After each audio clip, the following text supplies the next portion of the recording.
My brother pretended to have a life-threatening heart condition to steal my scholarship and ruin my future. 3 years later, he showed up at my apartment begging for forgiveness. But let me start from the beginning. Growing up in Portland, Oregon, I always looked up to my older brother Marcus. He was everything I wanted to be: athletic, popular, and effortlessly cool. I'm Vanessa, and at 15, I was just trying to find my place in the world. Marcus was 19, home from his first year at community college, and he seemed to have it all figured out. Our family wasn't wealthy. Dad worked double shifts at the shipping yard, and Mom managed a small grocery store on the east side. We lived in a modest 3-bedroom house where Marcus and I had shared a bathroom our entire lives. The walls were thin enough that I could hear him talking. On the phone, late at night, usually bragging to his friends about some achievement or conquest. When I was younger, around 8 or 9, I tried everything to bond with Marcus. He played basketball, so I begged Mom for a hoop in the driveway. He listened to alternative rock, so I memorized every Radiohead album. He started learning guitar, so I saved up my allowance for 6 months to buy a ukulele, thinking we could play together. But every time I approached him with excitement about our shared interests, he'd just roll his eyes and tell me to stop being so clingy. The real trouble started when I turned 13. That was the year I discovered I was actually good at something. Marcus wasn't: academics. While he struggled through community college remedial courses, I was getting straight A's in advanced placement classes. I didn't mean to outshine him. I genuinely just loved learning, especially mathematics and computer science. My math teacher, Mrs. Patterson, pulled me aside after class one Tuesday afternoon in October. She had silver-streaked hair pulled back in a bun and wore reading glasses that perpetually sat on the tip of her nose. "Vanessa," she said, her voice warm with excitement, I've been teaching for 27 years, and I can honestly say you have the most natural aptitude for algorithms I've ever seen. Have you thought about entering the state mathematics competition? I hadn't. The idea of competing felt foreign to me. But Mrs. Patterson's enthusiasm was contagious. She explained that the top 3 finishers would receive college scholarships. First place got a full ride to any state university, second place got $25,000, and third place got $15,000. For my family, any of those prizes would be life-changing. That night at dinner, I nervously mentioned the competition while passing the mashed potatoes. Mom's face lit up immediately. "Oh, sweetie, that's wonderful. When is it?" Dad looked up from his meatloaf, fork paused midair, and gave me an encouraging nod. Marcus, however, pushed his chair back with a scraping sound that made me wince. "Great. Another thing for everyone to obsess over," he muttered, then left the table without finishing his meal. I watched him go, my stomach twisting with guilt even though I hadn't done anything wrong. Over the next few weeks, I started preparing for the competition. Mrs. Patterson stayed after school 3 days a week to help me practice. We'd work through complex problems in her classroom, the afternoon sun streaming through dusty windows, while she pushed me to think deeper. Question more. Explore alternative solutions. I loved every minute of it. I kept my preparation quiet at home. When Marcus was around, I'd hide my practice worksheets and pretend to be doing regular homework. But he wasn't stupid. He noticed Mom's excited phone calls to relatives, Dad's proud mentions of "our daughter the math genius" to his coworkers. The attention that used to be split between us was now focusing primarily on me. The competition was scheduled for early February at the State University in Eugene, a 3-hour drive from Portland. As the date approached, the tension at home became unbearable. Marcus would make snide comments about nerds who think they're special, and how real success comes from actual life experience, not book smarts. I tried to brush it off, but each comment felt like a small cut. 2 weeks before the competition, something changed in Marcus. He suddenly became supportive, aggressively so. He'd ask about my preparation, offer to quiz me on formulas, even suggest we grab pizza together so I could take a break from studying. At first, I was thrilled. Maybe he'd finally come around. Maybe we could actually be close like I'd always wanted. I should have known better. The Friday before the competition, I came home from school to find Marcus sitting at the kitchen table with Mom and Dad. They all had grave expressions on their faces. My first thought was that someone had died. "Vanessa, honey, sit down," Mom said, her voice shaking. Her eyes were red and puffy, like she'd been crying for hours. Dad had his arm around her shoulders, his own face pale and drawn. "What's wrong?" I asked, my backpack sliding off my shoulder and hitting the floor with a thud. The sound seemed too loud in the heavy silence. Marcus looked at me, and for just a split second, I saw something flash across his face. Satisfaction? Triumph? But it was gone so quickly I convinced myself I'd imagined it. I went to the doctor today, Marcus said slowly, his voice catching. They did some tests last week because I've been having chest pains and irregular heartbeat. The results came back this morning. He paused for dramatic effect, and I felt my heart start racing. I have hypertrophic cardiomyopathy. It's a genetic heart condition. The doctor said I could have a sudden cardiac arrest at any time. I need emergency surgery within the next month, or I might not make it to my 20th birthday. The world tilted sideways. Hypertrophic cardiomyopathy. I'd read about it in a medical journal article for my biology class. It was serious, potentially fatal if untreated. Young athletes sometimes collapsed and died from it without warning. Mom was sobbing now, pressing a tissue to her eyes. Dad's jaw was clenched so tight I could see the muscle twitching. And Marcus looked scared. His hands trembled as he held up what appeared to be medical documents with official letterheads and complicated terminology. The surgery costs $85,000, Dad said quietly, his voice rough with emotion.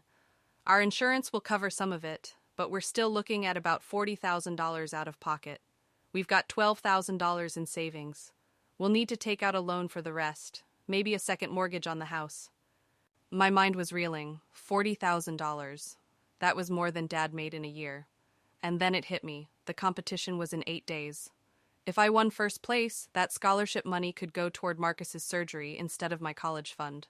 I'll drop out of the competition, I heard myself say, even though the words felt like swallowing glass. The scholarship money should go toward the surgery. No, Marcus said quickly, too quickly. No, you should still compete. You've worked so hard. I don't want this to ruin your dreams. But his eyes told a different story. There was something calculating in them, something cold that didn't match his words. For the second time that evening, I felt a chill run down my spine. Mom reached over and grabbed my hand. Sweetheart, we're not asking you to drop out, but if you did happen to win, maybe you could consider other options besides using the full scholarship immediately. You're only 15. You have time before college. Marcus needs help now. The implication was clear. Win the competition, defer the scholarship, or trade it for cash. Use the money for Marcus's surgery, my future for his life. How could I say no? That night, I lay in bed staring at the ceiling, listening to Marcus move around in his room next door. Something felt off about the whole situation, but I couldn't put my finger on it. He'd been having chest pains? I'd never noticed him holding his chest or seeming short of breath. He played Tikmi Shuri, Baiki Shuri Guri Shuri.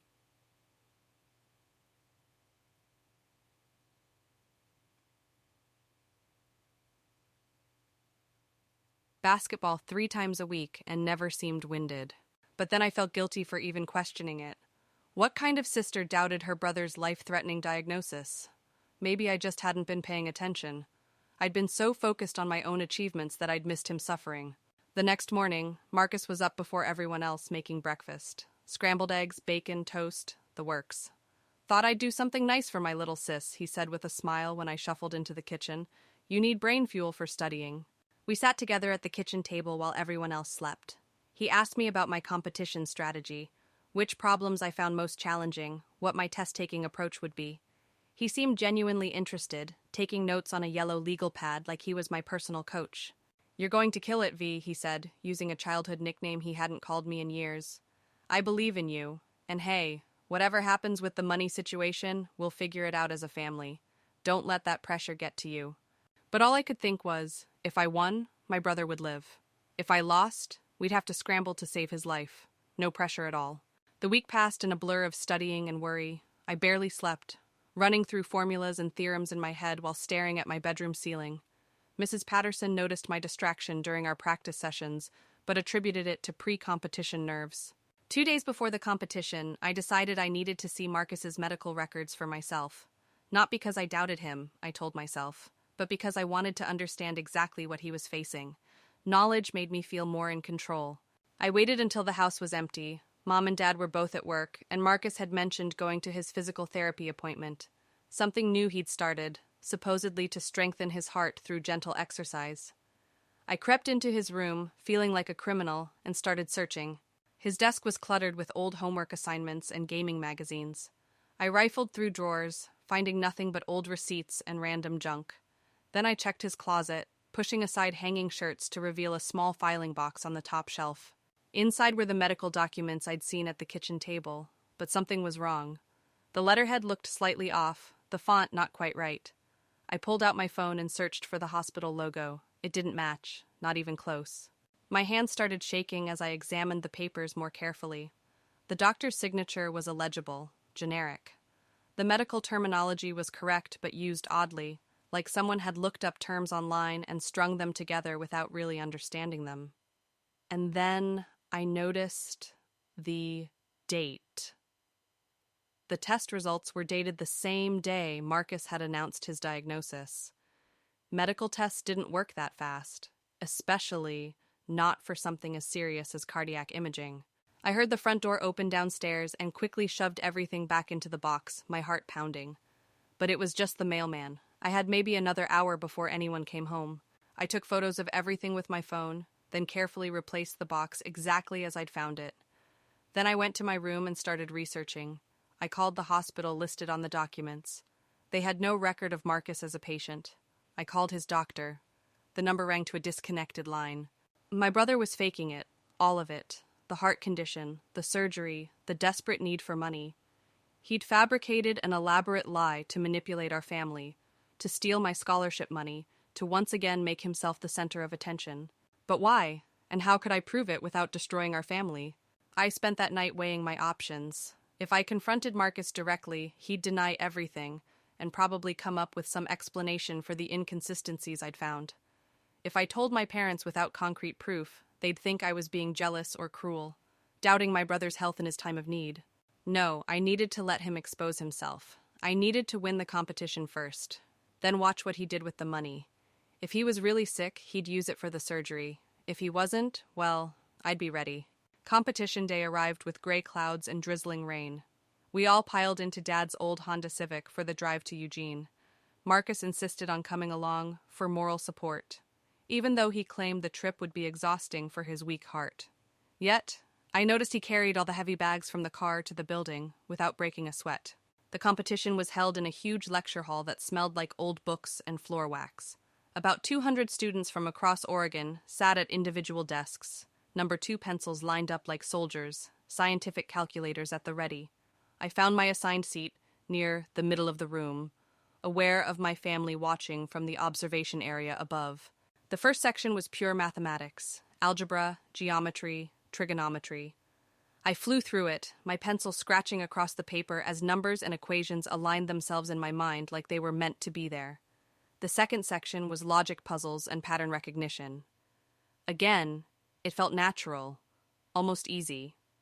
The final section was applied mathematics, real-world problems that required creative thinking and multiple approaches. When the proctor called time, I felt good. Not confident enough to count on winning, but good enough to know I'd done my best. The results wouldn't be announced for 3 hours while the judges scored everything. My family and I grabbed lunch at a nearby diner. Marcus ordered a huge burger and fries, devouring it with the appetite of someone in perfect health. I picked at my grilled cheese, too nervous to eat. "You looked really focused in there," Marcus said between bites. I couldn't even understand half the problems when they flashed them on the screen for us to watch. Dad beamed at me. "That's our girl, smart as a whip." Mom reached over and squeezed my hand. "Whatever happens, we're proud of you, honey." But I could see the calculation in their eyes. They were already planning how to use the scholarship money for Marcus's surgery. They'd probably even contacted the scholarship board to ask about converting the award to cash. We returned to the lecture hall for the awards ceremony. The room buzzed with nervous energy as students and families filed in. I sat with my family in the middle section, my leg bouncing with anxiety. The dean of the mathematics department took the stage, a tall woman, with steel gray hair and kind eyes behind wire-rimmed glasses. She gave a speech about the importance of mathematical thinking in the modern world, thanking all the participants for their dedication to academic excellence. Then she started announcing the winners in reverse order. Third place, with a score of 287 points out of 300, goes to Michael Chen from Lincoln High School in Portland. Applause erupted as a thin Asian boy made his way to the stage, grinning widely. That was a high score, higher than I'd expected anyone to get. My heart sank a little. Second place, with a score of 291 points, goes to Rebecca Williams from Crater High School in Central Point. More applause. A tall girl with curly red hair practically ran to the stage, pumping her fist. 291 points. That was almost perfect. I'd have to have scored even higher to beat her. And first place, with a perfect score of 300 points, the first perfect score we've seen in this competition in 8 years, goes to Vanessa Morrison from Jefferson High School in Portland. The room erupted. My family was screaming and jumping up and down. Mrs. Patterson, who'd driven down separately, was crying in the back row. I walked to the stage in a daze, my legs somehow carrying me forward even though I felt like I was floating. A perfect score. I'd gotten every single problem right. The dean handed me a trophy and an envelope. Congratulations, Vanessa. You've earned a full-ride scholarship to any Oregon State University, renewable for 4 years, covering tuition, room, board, and books. Outstanding work. As I stood on that stage, holding the trophy and looking out at the crowd, I saw my family's faces. Mom was crying happy tears. Dad looked like he might burst with pride. And Marcus? Marcus was smiling, but his eyes were doing mental calculations. I could practically see him figuring out how to redirect that scholarship money. The ride home was euphoric. My parents couldn't stop talking about how proud they were, how I'd done something incredible. Marcus chimed in with congratulations, though I noticed his enthusiasm seemed forced. So, Dad said carefully as we merged onto I-5 North, we'll need to sit down and talk about how to best use this opportunity. There are options we should explore. Like what? I asked, even though I knew exactly what he meant. Well, you could defer the scholarship for a few years. They usually allow that. Or maybe there's a way to structure it so some of the money could be used more immediately for family needs. Family needs. He meant Marcus's fake surgery. I think we should talk to the scholarship board, Marcus added from the back seat. See what flexibility they have. I mean, V's only 15. She's got time before college. But my situation is kind of urgent. I felt a rage building inside me that I'd never experienced before. Here was my brother, sitting 2 feet away, lying through his teeth about having a fatal heart condition, trying to steal money I'd earned through years of hard work, and my parents were helping him do it. Sure, I heard myself say, my voice calm despite the fury inside. We can look into options. That night, after everyone went to bed, I sat in my room developing a plan. I needed to expose Marcus, but I had to be smart about it. I needed irrefutable evidence that would force my parents to see the truth. I started by creating a timeline of all Marcus's supposed symptoms and medical appointments. Then I cross-referenced them with his social media posts. On days he claimed to be too weak to get out of bed, he'd posted photos from the gym. On the day of his cardiology appointment, he'd checked in at a movie theater across town. Next, I called the hospital again, this time recording the conversation. Hi, I'm calling to confirm my brother Marcus Morrison's appointment for heart surgery next month. I'm sorry, we have no record of that patient in our system. Can you check under Marcus T. Morrison? Birth date April 15th, 2003. I've checked all variations. There's no one by that name in our cardiac surgery schedule. Are you sure you have the right hospital? Very sure, thank you. I had the recording. I had the photos proving his documents were fake. I had the timeline showing his contradictions. Now I just needed the right moment to reveal everything. That moment came 3 days later, when Marcus announced he was hosting a fundraiser party for his surgery costs. Marcus's fundraiser party was scheduled for the following Saturday at our house. He'd invited everyone we knew, neighbors, extended family, his friends, even people from my school. He created a Facebook event called Support Marcus, Help Save a Life, and set up a GoFundMe page with a goal of $40,000. The GoFundMe page was slick and professional looking. It featured a photo of Marcus looking pale and exhausted. Later, I'd discover he'd used a photo filter to make himself look sick. The description told a heartbreaking story about a young man in his prime, struck down by a cruel, genetic disease, needing emergency surgery to survive. He'd even included those fake medical documents, scanned and uploaded for everyone to see. Within 2 days, the fundraiser had raised $8,000. People I'd never even met were donating hundreds of dollars. Mrs. Henderson from across the street brought over a check for $500 with tears in her eyes. Dad's coworkers pooled their money and donated $200.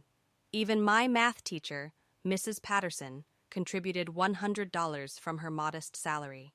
I watched in horror as the money poured in, knowing every dollar was based on a lie. But I stayed silent, waiting for the party, planning my moment. Mom and Dad went all out preparing for the fundraiser. They cleaned the house top to bottom, rented extra chairs and tables, ordered catering from a local Mexican restaurant. Mom made a poster board with photos of Marcus throughout his life, labeling it, "Marcus's Journey, Help Us Keep Him Here." The night before the party, I couldn't sleep. I lay in bed rehearsing what I would say, how I would reveal the truth. My stomach churned with anxiety. Part of me wondered if I was making a terrible mistake. What if somehow I was wrong? What if there was an explanation for all the inconsistencies? But no, I'd triple-checked everything. The medical records were fake. The hospital had no record of him. His symptoms didn't match his behavior. He was lying, and he was about to steal thousands of dollars from good, caring people. Saturday arrived with bright sunshine and unseasonably warm February weather. By noon, our house and yard were packed with people. Someone had set up a sound system playing soft background music. The smell of catering trays, carnitas, rice, beans, tortillas filled the air. There was even a dessert table loaded with homemade cakes and cookies that neighbors had brought. Marcus held court in the living room, sitting in Dad's favorite armchair like a king on a throne. He wore a loose-fitting button-down shirt and kept his movements slow and careful, playing the part of someone conserving their limited energy. People approached him one by one, expressing their support, sharing their own stories of health struggles, pressing envelopes and checks into his hands. I watched from the kitchen, pretending to help Mom with the food service, but really just observing, waiting. My phone was in my pocket, loaded with all my evidence, ready to cast to the TV at the right moment. Around 2 p.m., Uncle Richard stood up and tapped his glass with a fork, calling for everyone's attention. Richard was Dad's older brother, a successful contractor who'd always been close to our family. He had a booming voice that carried across the crowded rooms. "I want to say a few words about my nephew Marcus," Richard began, his voice thick with emotion. "This young man has shown incredible courage in the face of unimaginable circumstances. At just 19 years old, he's having to confront his own mortality, and he's doing it with grace and strength that humbles me." People nodded and murmured agreement. Some were already tearing up. "I've known Marcus since the day he was born," Richard continued. "I was there in the hospital, holding him when he was just hours old. And now I'm going to do everything in my power to make sure he gets many more years of life ahead of him." Richard pulled out an envelope. "On behalf of my wife Karen and myself, we're donating $5,000 toward Marcus's surgery fund. And I encourage everyone here to give what they can. Every dollar counts. Every dollar brings him one step closer to the treatment he needs." The room erupted in applause. People were crying now, openly emotional. Marcus stood up slowly, carefully, and walked over to hug his uncle. He had tears streaming down his face. Real tears, I had to admit. He was a good actor. "Thank you," Marcus said, his voice breaking. "Thank you all so much. Your generosity means everything to me and my family. I know the surgery is expensive, but knowing I have this community behind me, it makes me believe I can beat this thing." More applause, more tears. Dad had his arm around Mom, both of them crying. I felt sick to my stomach. This had to end. Now. I walked over to the TV and grabbed the remote. My hands were shaking so badly I almost dropped it. I connected my phone to the TV via the wireless setup, and the screen flickered to life. "Wait," I said, my voice barely audible over the crowd. I cleared my throat and tried again. "Wait. Everyone. I need to show you something." The room gradually quieted. People turned to look at me, confused. Mom was frowning, probably worried I was about to embarrass myself somehow. Dad looked concerned. And Marcus? Marcus's face went pale, his eyes locked on mine with an expression I couldn't quite read. Fear? Anger? Warning? "What are you doing, V?" he asked quietly. "Showing everyone the truth," I replied, my voice steadier now. I pulled up the first document on my phone, a side-by-side comparison of his fake medical records and the real hospital letterhead I'd obtained from their website. The TV screen split to show both images. Even from across the room, the differences were obvious. The fonts didn't match. The logo was slightly wrong. The layout was amateur. "Marcus's medical documents are fake," I said, my voice carrying across the now silent room. "I called the hospital. They have no record of him as a patient. The doctor whose signature is on these forms doesn't exist at that facility. The phone number for his supposed cardiac department is disconnected." Gasps rippled through the crowd. People started murmuring, looking between me, the TV screen, and Marcus. He was standing now, his face red.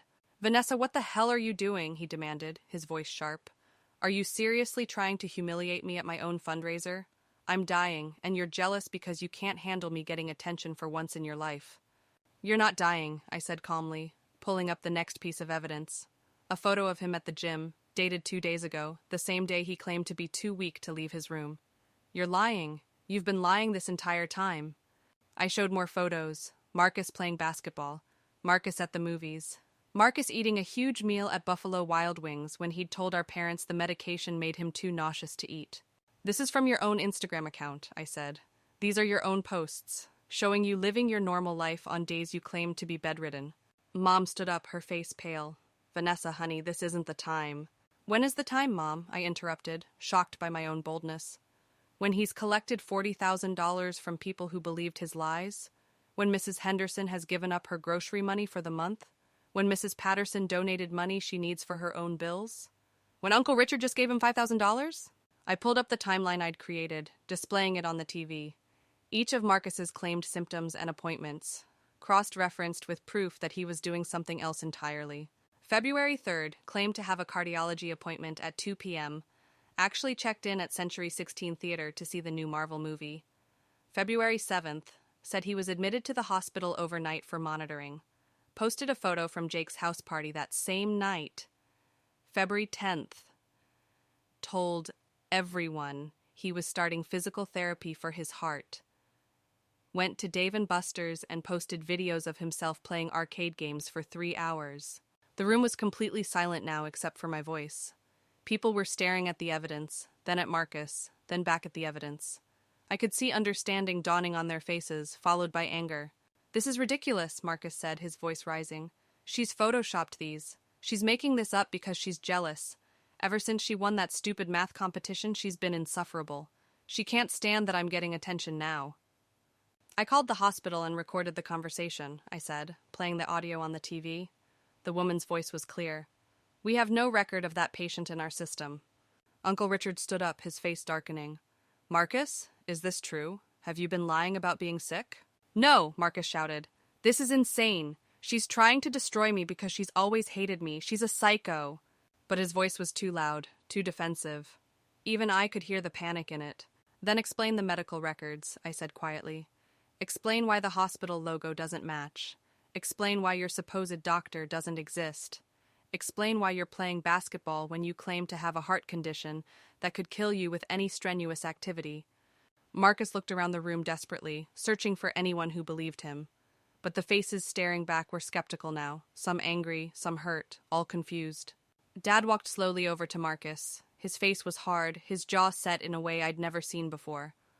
Son, he said, his voice dangerously quiet, look me in the eye and tell me the truth. Do you have hypertrophic cardiomyopathy? Marcus's mouth opened and closed. No words came out. His eyes darted around the room like a trapped animal looking for escape. Answer me, Dad roared, louder than I'd ever heard him yell in my life. Marcus started, then stopped. I could see the exact moment he realized the game was over. His shoulders slumped. The confident facade crumbled. No, he whispered. No, I don't. The room exploded with noise. People shouting, crying, demanding explanations. Uncle Richard's face was purple with rage. Mrs. Henderson burst into tears. People started heading for the door, grabbing coats, muttering angrily. Mom sank back into her chair, her face in her hands, sobbing. Dad just stood there, frozen, staring at Marcus like he'd never seen him before. Why? Dad finally asked, his voice broken. Why would you do this? Marcus's face contorted with rage. Because nobody ever pays attention to me. It's always about Vanessa. Vanessa's so smart. Vanessa got straight A's. Vanessa won the competition. Vanessa's going to an Ivy League school someday. What about me? What about what I want? You wanted attention, I said, surprised by how calm I sounded. So you decided to fake a terminal illness and steal money from people who cared about you? You don't understand, Marcus yelled. You've never understood. Everything's always been so easy for you. School, friends, achievements. It all just comes naturally. I have to work for everything, and I'm still invisible. This was supposed to be my moment where people finally saw me. They saw you, Uncle Richard said coldly from near the door. We all saw you. We saw a liar and a thief. That's what we saw. Marcus turned to our parents, tears streaming down his face. Mom, Dad, please, I'm sorry. I needed everyone to know I matter too. I needed to matter. Mom looked up at him, her face a mask of grief and disappointment. "You've always mattered," she said quietly. "We've always loved you just as much as your sister. But this... Marcus, this is unforgivable. You lied to everyone who cares about you. You stole from people who can't afford to lose that money. You tried to take your sister's scholarship, something she earned, for your selfish fantasy." The party cleared out quickly after that. People left angry, some demanding their donations back, others just too shocked and hurt to say anything. Uncle Richard told Dad he wanted his $5,000 returned by the end of the month, or we'll have a different kind of conversation. Mrs. Henderson left crying, muttering about needing that money for her own medications. By 4 p.m., it was just our family and the wreckage of Marcus's lies. The house was a mess. Half-eaten food, abandoned drinks, the donation box sitting on the table with thousands of dollars that would all need to be returned. Dad took charge with cold efficiency. "Marcus, you're going to return every single dollar that was donated. You're going to call everyone who contributed and apologize. You're going to post a public apology on that GoFundMe page and explain exactly what you did, and then you're going to move out." "Move out?" Marcus looked shocked. "Where am I supposed to go?" "I don't care," Dad said flatly. "You're an adult. You figure it out. But you're not staying in this house. Not after what you've done." "Dad, please." "Get out," Dad bellowed. "Get out of my sight before I do something I regret." Marcus looked at Mom, pleading, but she just shook her head and turned away. He looked at me last, and I saw pure hatred in his eyes. "This is all your fault," he hissed at me. "You ruined my life. I'll never forgive you for this." "I didn't ruin your life," I replied quietly. "You did that all by yourself." He stormed upstairs, and we could hear him throwing things around his room, packing. 20 minutes later, he came down with 2 duffel bags of clothes. He walked out the front door without looking back, and we heard his car start and drive away. The house felt empty and wrong. Mom was still crying. Dad stood at the window, watching Marcus's car disappear down the street. I sat on the couch, emotionally exhausted, wondering if I'd done the right thing. "You did the right thing," Dad said, as if reading my mind. He turned from the window to look at me. "I know it doesn't feel that way right now, but you exposed the truth. That took courage." "I feel terrible," I admitted. "I know he was lying, but he's still my brother. And everyone saw. Everyone knows now." Mom came over and sat next to me, pulling me into a hug. She smelled like her usual lavender perfume mixed with tears. "This isn't your fault, sweetie. Marcus made his choices. You just refused to let him hurt people with his lies. That was the right thing to do, even though it was hard." That night I lay in bed unable to sleep. I kept replaying the moment Marcus's face changed when he realized he was caught. The rage in his eyes when he looked at me, his words, "I'll never forgive you for this." Despite everything, part of me still loved my brother, still wanted a relationship with him, and I'd just destroyed any possibility of that happening. The week after the party was brutal. News of Marcus's deception spread through our community like wildfire. It was the only thing anyone wanted to talk about. At school, I was simultaneously pitied and praised. Some people thought I was brave for exposing him. Others thought I was cruel for humiliating my own brother publicly. The local newspaper even ran a story, "Teen exposes brother's fake illness fundraising scam." They interviewed several donors who felt betrayed. Mrs. Henderson was quoted saying, "I gave money I needed for my own prescriptions because I thought I was helping save a young man's life." Now, I don't know if I can afford my blood pressure medication this month. Reading that quote made me feel physically ill. Yes, Marcus had started the lie, but I'd chosen to expose it in the most public, dramatic way possible. Maybe there had been a better way to handle it. Dad spent days calling every single person who'd donated, explaining what happened and arranging to return their money. The GoFundMe page was shut down and all online donations were refunded. Uncle Richard got his $5,000 check back, though he refused to speak to Dad beyond that transaction. The incident had fractured our extended family, with various aunts, uncles, and cousins taking sides.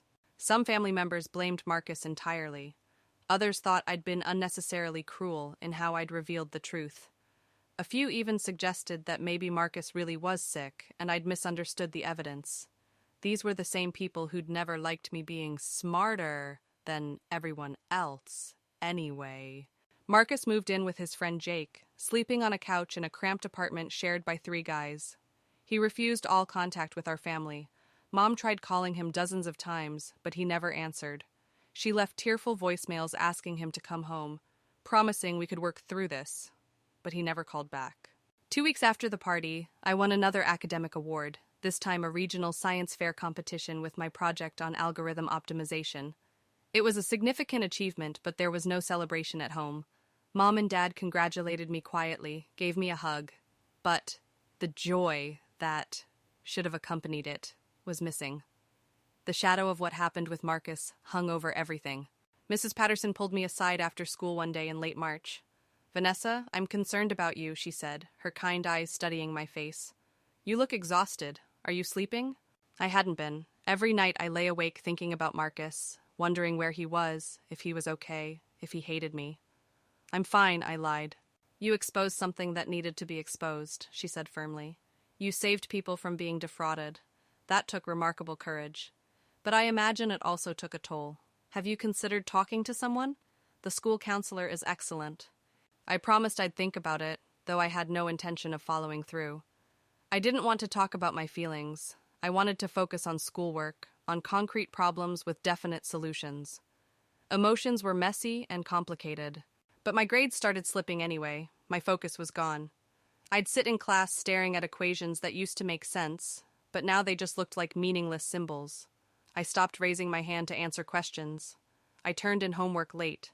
My perfect 4.0 GPA dropped to a 3.7, then a 3.5. Mom noticed but didn't push. She was dealing with her own grief over losing Marcus. I'd hear her crying in her bedroom at night.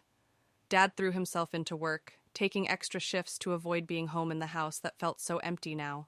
In mid-April, I came home from school to find Mom sitting at the kitchen table with an official-looking letter. Her face was pale, her eyes red. "What's wrong?" I asked, dropping my backpack. She slid the letter across to me. It was from the scholarship board. They were conducting an investigation into whether I'd used unethical means to discredit a family member in order to secure scholarship funding. Someone had filed a complaint claiming I'd fabricated evidence against Marcus to ensure I could keep my prize money. I felt like I'd been punched in the stomach. Who would... But I knew who. Marcus. Even from a distance, he was still trying to hurt me. Still trying to take away my achievements. "We'll fight this," Mom said, her voice shaking but determined. "We'll provide all your evidence. Show them everything. They'll see the truth." But I wasn't so sure. What if they didn't believe me? What if they thought I'd doctored the evidence? Marcus had been convincing enough to fool dozens of people for weeks. Why couldn't he convince the scholarship board that I was the real villain? I spent the next week gathering additional documentation. I got official statements from the hospital confirming Marcus had never been a patient. I compiled more social media evidence showing his active lifestyle during his supposed illness. I even found the website, where he'd likely gotten his fake medical document template, a sketchy online service that generated realistic-looking forms for novelty purposes. The scholarship board scheduled a hearing for early May. Both Marcus and I were required to attend and present our cases. It would be the first time I'd seen him since he left. The hearing was held in a conference room at the State Education Department building in Salem. It was a gray, bureaucratic space with fluorescent lights and industrial carpeting. A panel of 5 people sat behind a long table: administrators, educators, a lawyer. Marcus and I sat on opposite ends of the room with our parents between us. Marcus looked different, thinner, older somehow. His face was hard, his jaw set. He wouldn't look at me. The hearing started with the panel chair, a stern woman in her 60s named Dr. Carlisle, explaining the process. Each of us would present our case, then they'd ask questions, then they'd deliberate and issue a decision within 2 weeks. Marcus went first. His story was carefully constructed. He claimed he'd been dealing with anxiety and depression after struggling in community college. In a moment of poor judgment, he'd exaggerated some health symptoms to get attention from our family. He admitted he shouldn't have done it, but said I'd taken minor lies and blown them completely out of proportion, fabricating additional evidence to make him look worse than he was. "My sister has always been competitive," he said, his voice steady and reasonable. "She couldn't handle me being in the spotlight for once. When she saw an opportunity to destroy my credibility and ensure her scholarship was secure, she took it.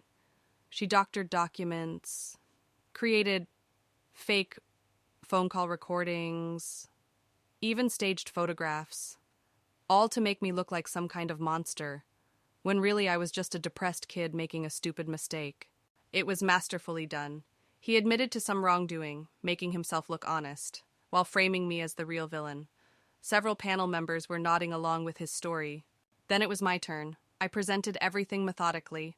The fake medical documents with their obvious errors. The hospital's official statement that he'd never been a patient. The timeline of contradictions. The recorded phone call from before the party, proving I hadn't fabricated evidence. Bara för kider. The social media posts with timestamps. I also presented the GoFundMe page he'd created and the donation records showing he'd collected over $8,000 from generous people based on his lies. I showed emails from donors who felt betrayed and hurt. This wasn't a minor exaggeration blown out of proportion, I said, my voice steady despite my racing heart. This was a calculated, sustained deception designed to defraud people of thousands of dollars.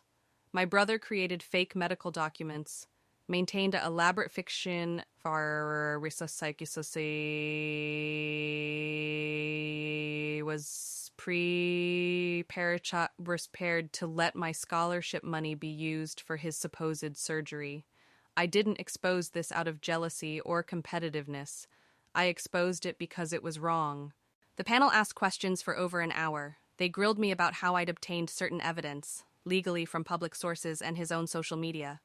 They questioned my motives, protecting my scholarship, yes, but also preventing my family and community from being defrauded. They asked why I'd waited until the party to reveal everything, to gather enough evidence that the truth would be undeniable. They asked Marcus about specific contradictions in his story that he couldn't explain, about the exact source of his medical documents. He claimed a family friend who was a nurse had given them to him but couldn't provide her name. About why he'd continued accepting donations, even after collecting thousands. He claimed he was trying to figure out how to return the money. His answers got weaker as the questioning continued. I could see the panel members' expressions shifting from neutral to skeptical. After both presentations, we were dismissed while the panel deliberated privately. Marcus left immediately without speaking to anyone. Mom, Dad, and I waited in the building's lobby, sitting on uncomfortable plastic chairs, not talking. 90 minutes later, we were called back in. Dr. Carlisle's face was grave as she looked at both of us. After reviewing all the evidence and testimony presented today, she said formally, this panel has reached a unanimous decision. We find that Ms. Vanessa Morrison's scholarship was earned through legitimate academic achievement, and that her subsequent investigation into her brother's claims was conducted appropriately. We find no evidence that Ms. Morrison fabricated or manipulated evidence, and considerable evidence that Mr. Marcus Morrison engaged in deliberate deception. I felt my whole body sag with relief. The scholarship was secure. My future was secure. Dr. Carlisle continued. However, we also want to acknowledge the difficult position Ms. Morrison was placed in. She was forced to choose between protecting her own legitimate interests and maintaining family harmony. She chose truth over comfort. That took courage. Ms. Morrison, your scholarship stands. Mr. Morrison, this matter is closed as far as this board is concerned, though we strongly recommend you seek professional help to address the underlying issues that led to this situation. Marcus stood abruptly and walked out without a word. The door slammed behind him. That night, Dad tried calling Marcus to tell him he should come home, that we could work on rebuilding trust, that we were still family. The number was disconnected. Marcus had changed his phone and hadn't given us the new number. Summer arrived, and with it a strange new rhythm to life. I got a job at a local coffee shop to save money for college. Mom started seeing a therapist to deal with her grief over Marcus. Dad joined a support group for parents of troubled adult children. We were all trying to heal in our own ways. The scholarship board's vindication had helped, but I still felt guilty. Not for exposing Marcus, I knew that had been necessary, but for how I'd done it. I replayed that party in my mind constantly, wondering if I could have found a more private way to reveal the truth. Could I have told my parents first, given Marcus a chance to confess on his own? Mrs. Patterson recommended I start seeing her friend Dr. Sarah Chen, a therapist, who specialized in family dynamics and teen mental health. After weeks of Mom gently suggesting it, I finally agreed to go. Dr. Chen's office was nothing like I expected. Instead of a clinical space, it felt like someone's cozy living room. Soft lighting, comfortable chairs, plants everywhere. She was a petite woman in her 40s with warm eyes and a calm presence that immediately put me at ease. "Tell me about Marcus," she said in our first session, after we'd covered the basics of why I was there. I told her everything: the years of competition, the bike incident, the fake illness, the party, the aftermath. She listened without judgment, occasionally asking clarifying questions, but mostly just letting me talk. When I finished, she was quiet for a moment. Then she said, "You're carrying a lot of guilt about exposing your brother's lies." "I humiliated him in front of everyone," I said, tears starting to flow. "I destroyed his reputation. I turned my whole family against him. Maybe I should have found another way." "Let me ask you something," Dr. Chen said gently. "If you'd confronted him privately first, what do you think would have happened?" I thought about it. He would have denied everything, probably would have come up with some explanation, maybe even doubled down on the lies. "And if you'd told just your parents?" "They wouldn't have believed me without overwhelming proof. They'd already chosen to believe him over me when I tried to raise concerns." "So you gathered evidence until it was undeniable, then revealed it in a context where Marcus couldn't control the narrative or manipulate the situation. That sounds like you made a strategic decision based on past experience with how your family dynamic worked." Put that way, it sounded less cruel, but I still felt the weight of it. Over the following months, therapy helped me work through the complex feelings. Dr. Chen helped me understand that I could hold two truths at once. What I did was necessary, and it caused pain. I wasn't responsible for Marcus's choices, but I was responsible for mine. I had chosen public exposure because it seemed like the only way to stop him, and that choice had consequences. "The question isn't whether you made the perfect choice," Dr. Chen said in one session. "The question is whether you made the best choice you could with the information and options you had at the time. Can you forgive yourself for being an imperfect human in an impossible situation?" That question stayed with me for weeks. Meanwhile, life continued.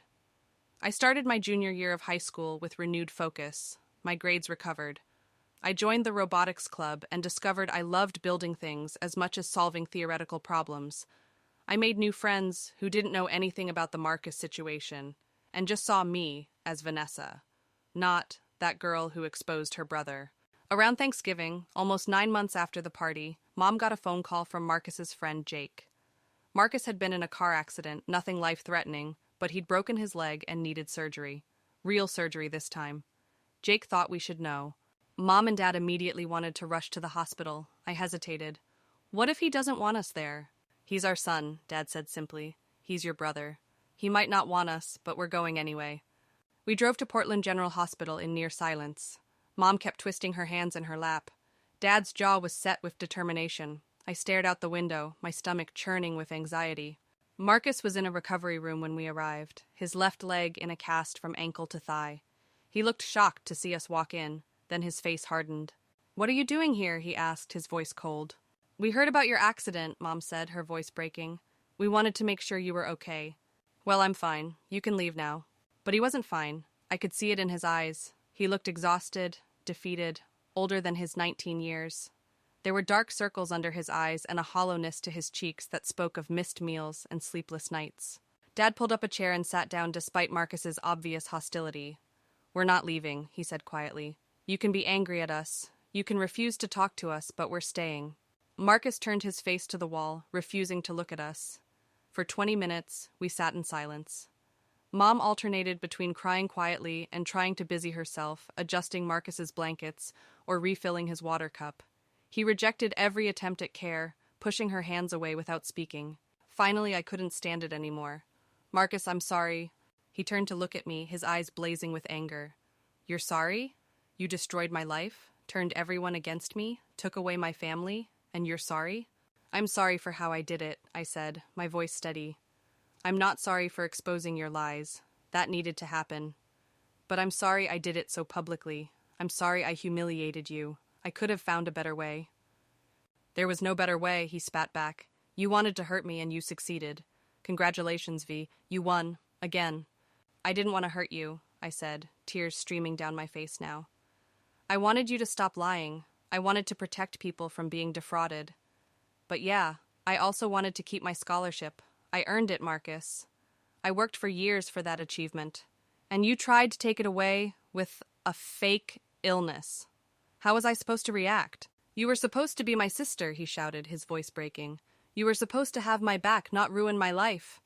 And you were supposed to be my brother, I shouted back. You were supposed to be happy for my achievements, not try to sabotage them. You threw my bike in front of a truck when I was 12, Marcus.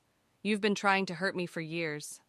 The room fell silent. Mom was openly sobbing now. Dad had his head in his hands. Marcus's anger seemed to deflate suddenly. His face crumpled, and he started crying. Really crying, the way he hadn't since we were kids. I know, he whispered. I know I've been terrible to you.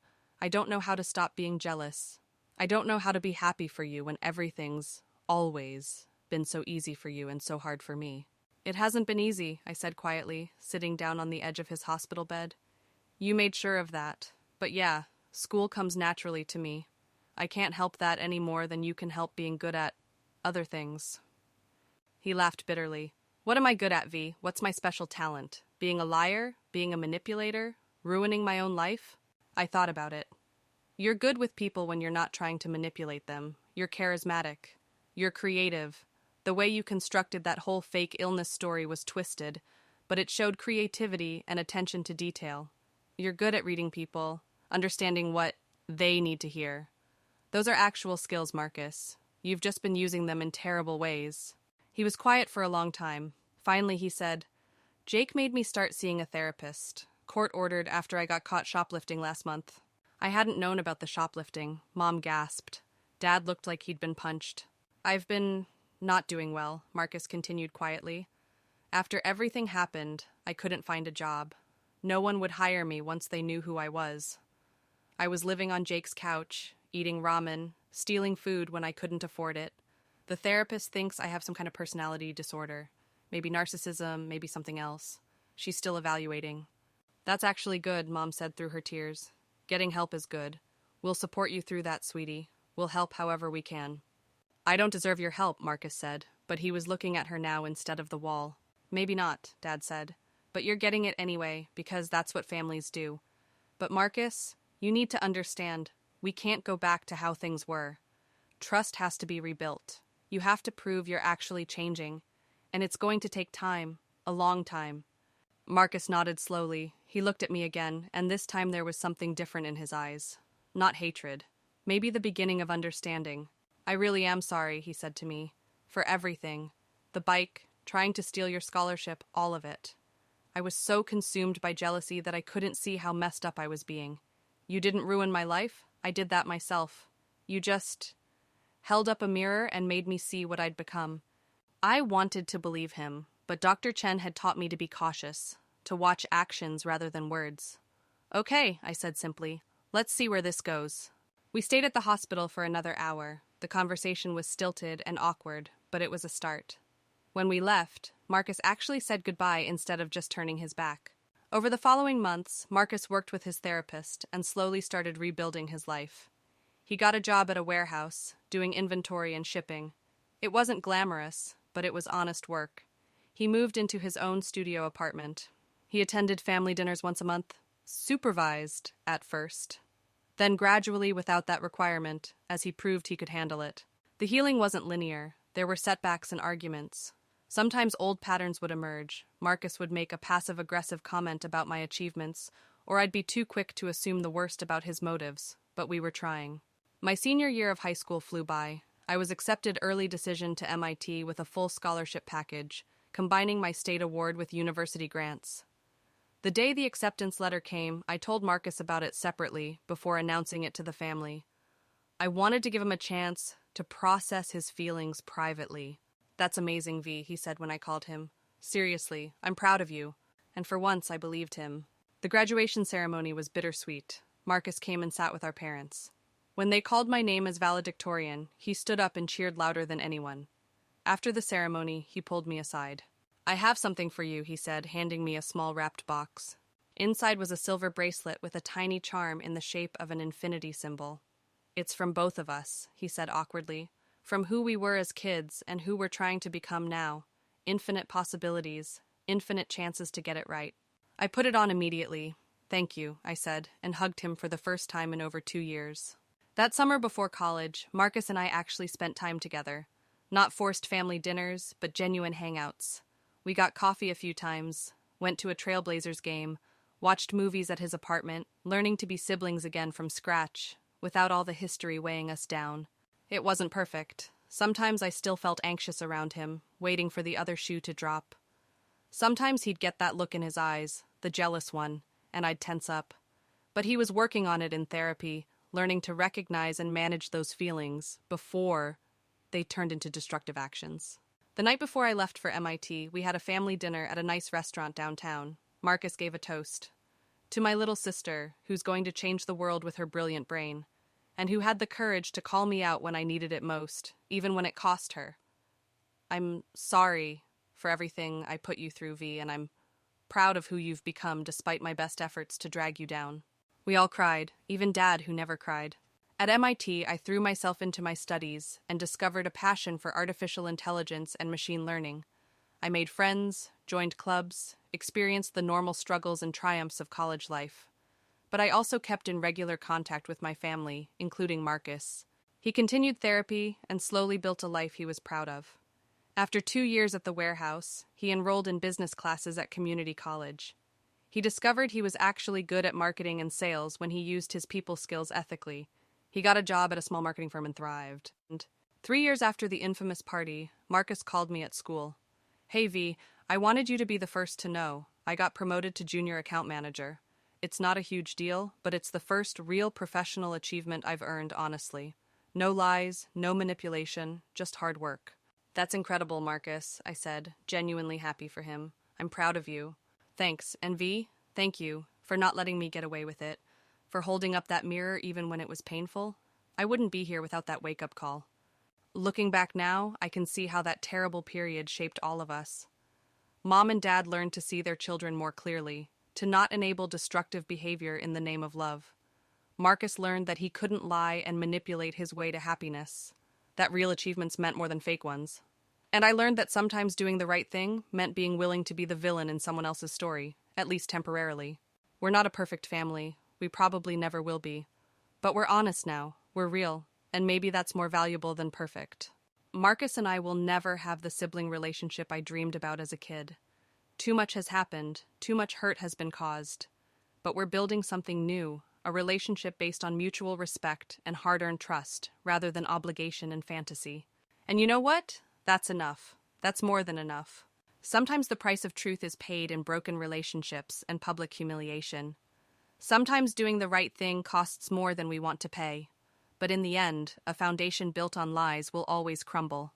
Better to tear it down and start over than to keep building on something rotten. I wear Marcus's infinity bracelet every day now. It reminds me that we all have infinite capacity for growth, infinite opportunities to choose better. We just have to be brave enough to take them.